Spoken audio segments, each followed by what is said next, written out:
Alright, hey guys, welcome back to another video. Today we're going to be talking about the 1.3.0 hotfix. It just came out, and yeah, so it has a lot of changes to single player, a lot of big significant nerfs and changes.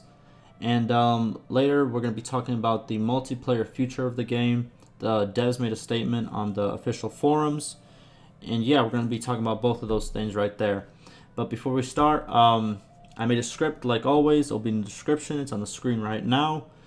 And yeah, let's get straight into it. So first, I'm going to link the Reddit post down below in the description with the script, just if you guys want the official statement.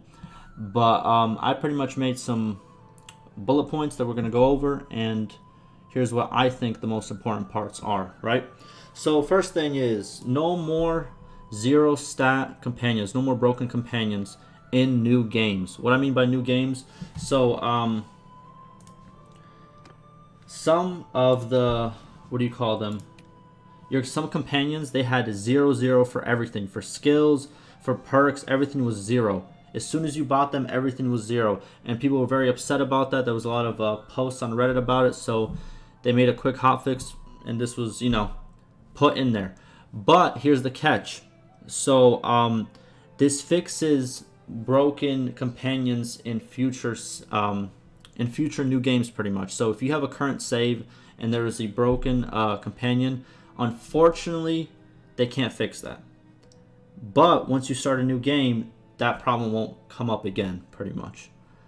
Now, next change is Council of Commons policy. I'm very upset about this one. I just talked about it in a recent video. It was very overpowered, but they finally nerfed it.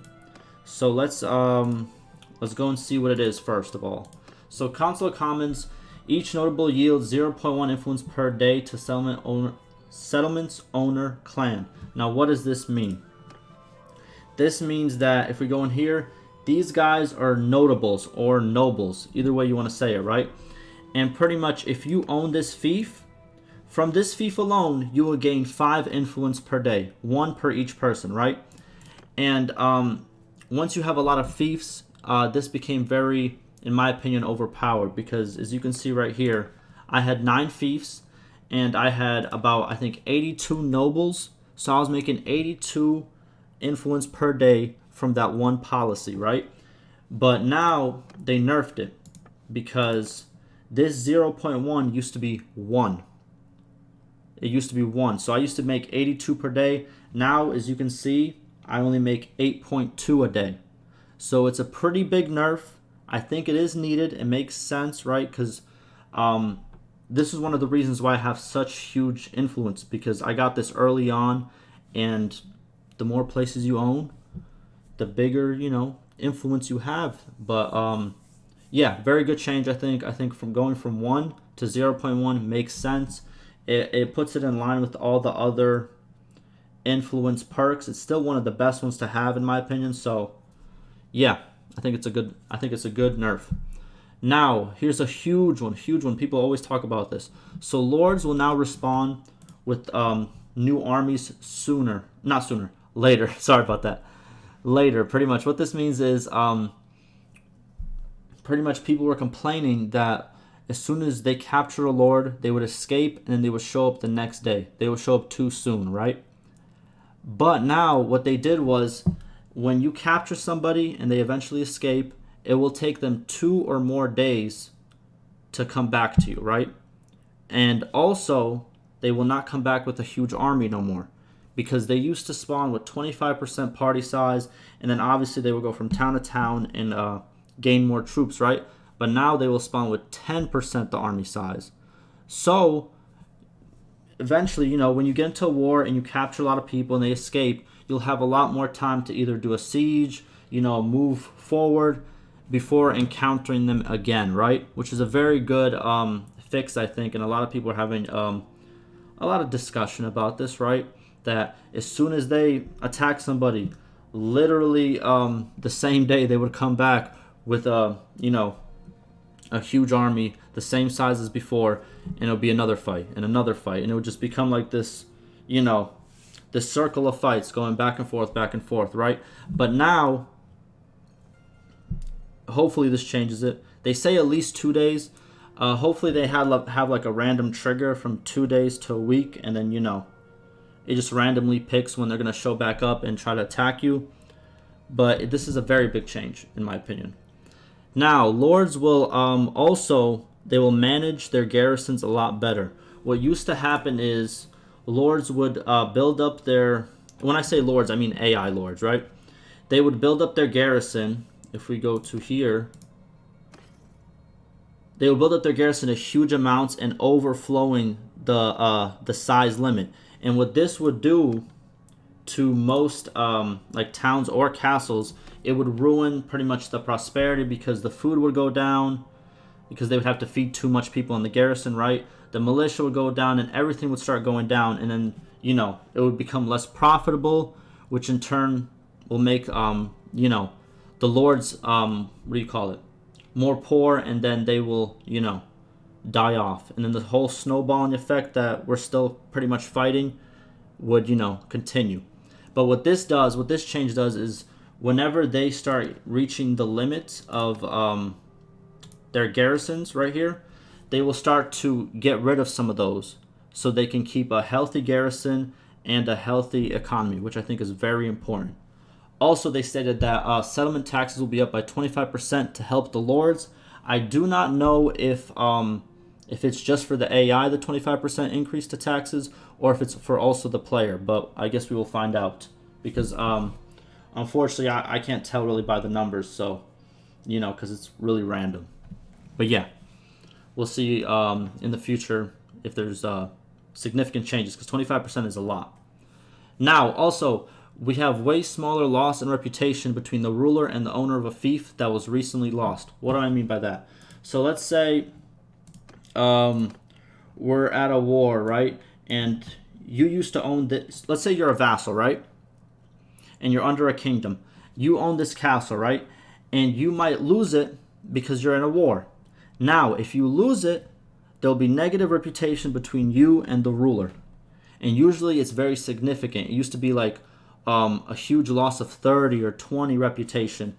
And then it would really stack up, because if you're in a constant war and you keep gaining fiefs and then losing them, eventually you're going to have like negative 100 with a lot of different people in the game, right? But what they did is they pretty much nerfed it, so pretty much it's 80 to 90% down, depending on, you know, how good of a town or castle it is. But usually if you were to lose 30, now you're only going to lose 3 reputation. So it's a pretty much, I think it's a very good change. It makes it so reputation is easier to gain back, instead of, I'm pretty sure I have some of these guys in my clan, which I have like, see, negative 60. They probably lost 2 fiefs, and it's negative 60 already, right? But with this change, it will be negative 6, you know? A lot less reputation will be lost now whenever a fief is taken, you know, during a war. Well, during any situation, but especially during a war, right? Now, the last part about the single player changes is you will now lose influence if you lose a fief. Pretty much, if you lose a castle, you get minus 25 influence. If you lose a town, it's minus 50. Now, in my opinion, I feel like this should be raised. I feel like it's just too small of a loss. 25 is really, you know, for a castle, it's a castle. You have to remember, a castle is a very big thing. It's not a village. So I feel like it should be about 50 for a castle and 150 for a town, because towns are very significantly better than a castle, in my opinion. So yeah, those are all the changes to single player. Like I said, it will all be down below in the description. And now let's talk about the multiplayer future. So the devs, they made a statement. I'm going to put it on the screen right now. I'm going to also have a link. You can check it out below. But let's talk about the main things.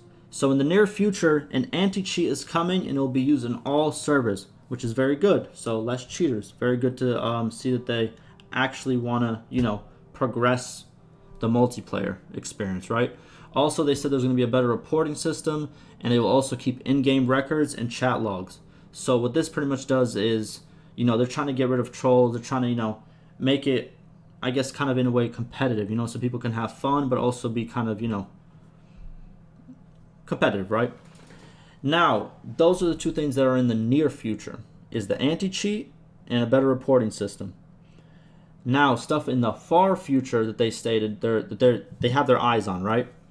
is they want to have a feature that adds players, form clans, new maps, and ranked matchmaking. Now, here's my take on this. I feel like featured add players, it should come sooner. I feel like it's not that hard of a thing to code in, but I'm not a coder, so don't take it from me. But I feel like that's a small change that could come a lot sooner than the far future, right? But I feel like forming clans is an amazing change. I feel like it's going to build communities in the multiplayer, aspect of the game. It's going to make it more like, you join a team, or you join, a group of players. You feel, what do you call it? Not welcomed, but you feel like you're part of something, pretty much, right? I feel like that's a good change, and it'll get more people to play multiplayer. Then we have new maps. Very exciting. I want to see what kind of new maps they do have. That's also an exciting feature. And also ranked matchmaking. I think this is the best thing. Best thing for any multiplayer. People love to grind. People love to, go up in ranks. Games that have ranked are top games nowadays. If we really look into, the statistics of any big game that's on the market right now, they all have a ranked system where people grind, pretty much for whatever you want to grind for, right? But yeah, so those are pretty much the multiplayer, pretty much future update they pretty much are planning to do. These aren't changes that are in the game right now, just making sure these are pretty much what they want to do in the future, the near future and the far future, right? But yeah, that's pretty much it for the video. Hopefully you guys enjoyed, and hopefully this gave you insight. And yeah, like I said, everything will be listed down below. Give me any questions, and like always, stay safe.